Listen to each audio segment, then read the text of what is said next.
How can Kyle Shanahan improve as a head coach? This guy has a losing record, but he's been in the NFC Championship game twice in the last 3 years.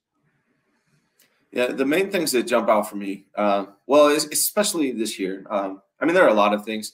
A lot of it's like the mental thing, but from like a coaching perspective, just in the game.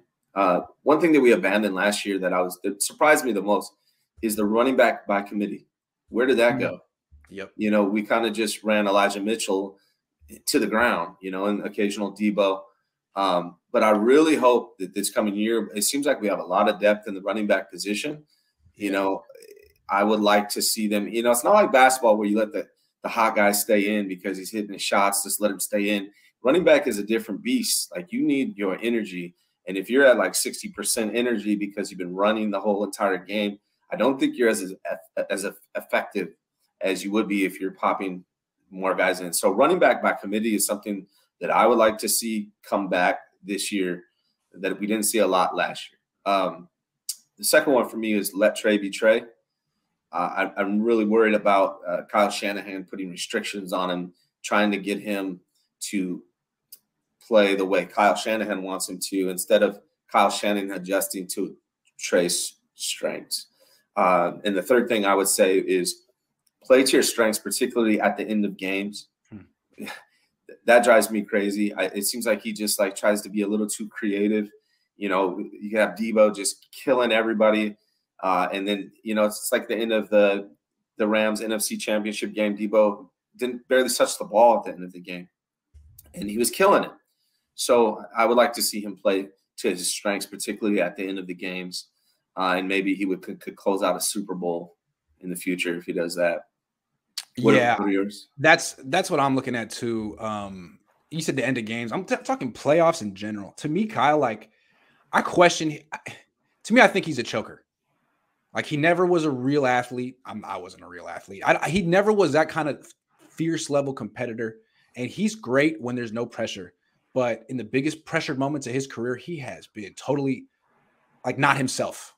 And I wonder why. And it's happened 3 times. And so let's just look at the playoffs in general. Forget the regular season. He's super efficient in the regular season. In the playoffs with the 49ers, 2 best players he's had on offense, Kittle and Debo. Those guys are all pros. In 6 playoff games, Kittle has 15 catches and Debo has 20. That's unacceptable. Those guys are way too good for Kittle to be averaging 2.5 catches a game and for Debo to be averaging 3.5. Like, in the regular season, those guys are getting the freaking ball and the Niners are winning. But in the playoffs, and you could blame it on Kyle not trusting his quarterback or whatever, he can't get the ball to his 2 best players, or he can get it to Debo, but it has to be 10 carries, which is ridiculous. So, I mean, like, Kyle, man, like, can you not make it so complicated in the playoffs? Can you stick to the script that got you there and actually can you stop trying to be the star? Let Debo be the star. Let Kittle be the star. He always needs to be the star. So when the pressure's on, it's like, oh, I can't go to Debo. Everyone's expecting it. Let me do something really clever. Like, So what Sean McVay does is like, oh, pressure's on. Let me throw to Cooper Kupp again. Yeah. Because it's probably going to work. I don't understand. 15 catches in 6 playoff games for George Kittle. That's crazy to me. And Debo, he overthinks. He overthinks. He tries to outsmart himself and the other just play to your strengths, man. Like, you got Debo, you got stars George. Be the stars. I'm sorry. Yes. Your players are going to win you the games, not you. You know. And so now you got to do that with Trey Lance, because you never let Jimmy. Not that Jimmy could have been a star, but you just emasculated that guy 8 different times.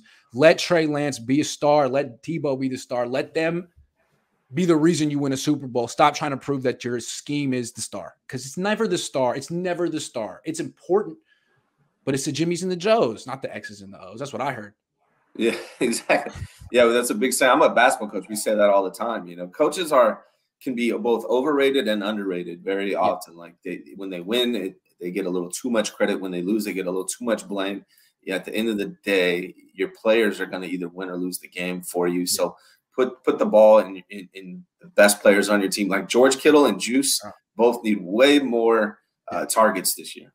That's what I'm saying. It seems like the only person in the NFL last year who could shut down Debo Samuel was Kyle Shanahan. Yeah. You know what I'm saying? It's like, just get out of his way. In the NBA, and like when Jordan was taking over in the 80s, his coaches were like, how many shots you want? 25, 30, whatever. Just take as many. My job is to give you the green light. You have the green light. Kyle, your job is to give Debo the green light. He had to turn to you and say, I got it. I mean, you should have been like, dude, I know. You don't got to tell me. Kyle's like, okay, I guess I won't call a play for JaMychal Hasty. Fine. Yeah. So that's what I was thinking. Is like, what play would he have called if Debo didn't say, give me the ball? Like, what would have happened, you know? That's a good question. But I think Debo was wondering too, and Debo knew he had to save Kyle from himself. Hey, bud, it's me. Debo said, remember me? I need Debo, George, and Juice to say the same thing this year. Honestly, man. Every game. Ezio Sanchez says Lynch won the Jimmy trade already. We're trying to tell him that. A second-round pick that filled the quarterback spot for 5 years, 1 Super Bowl appearance, and 1 NFC championship. Time to move on. Yeah, it was time to move on 4 months ago. I'm just trying to interpret why John hasn't. And I think it's because he thinks the perception, even though we agree with you on that one. Prince KO says, hot take, Niners told Debo he won't be offered an extension until it's proven he can play with Lance. Pissed him off enough to request a trade. It's possible. Yeah, I mean, I think there's also what's holding it up is the report that Debo said he doesn't want to play running back. You know, so that's you're a different guy, you know, if you don't want to play running back. Frankly, he's a better running back than he is a wide receiver. To me, what makes him special is that he's a running back who can line up in wide receiver and beat you deep. And he's the best receiving running back in the league, in my opinion. But if you call him a wide receiver and you say, well, take away all the running back stuff. So all the stuff at the line of scrimmage or behind it, he's not going to do it anymore. Well, he drops a lot of passes, and his route running isn't the greatest, and he's not a 4-3 guy. So he needs to be an overall athlete and a weapon, not just a wide receiver. That's a problem. Like, Kyle Shanahan pulled him in for that reason. He drafted him for that reason because he saw him as a gadget guy. And now Debo's telling him he doesn't want to be a gadget guy, just wants to be a receiver. You're dropping your own stock, man. You know, I know Madden told you you're not a top 8 wide receiver. The league told you you're not a top. I'm just saying, if you want the value, you got to play. I think he's had more rushing touchdowns than receiving touchdowns in his career. Yeah, I mean, obviously the longevity is better if you're a wide receiver than if you're a running back for most players, and maybe that's his concern, and I get it.